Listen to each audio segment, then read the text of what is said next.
Ini kan pertama kita mengantisipasi harga naik ya, inflasi. Jadi melalui masyarakat Kampung Musuh Aceh, gerakan menanam cabai dan sayur, dan ini buktinya.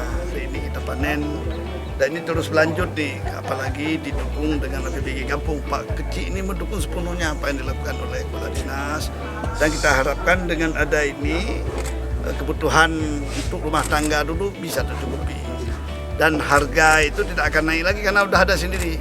Jadi produksi sendiri, nanam sendiri melalui pekarangan, dan ini sebagai pilot project, saya yakin dan percaya di setiap rumah yang ada pekarangan di Musuh Aceh ini sudah menanam cabai dan menanam sayur ini untuk kebutuhan hari-hari. Insya Allah bisa mengendalikan, paling tidak bisa berkontribusi untuk tidak terjadi inflasi.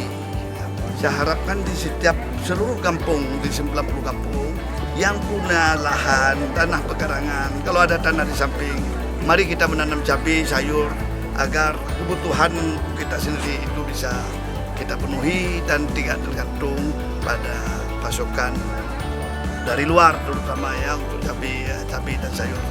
Mari sama-sama kita budayakan untuk memampangkan lahan pekarangan, dan ini akan menopang ekonomi keluarga.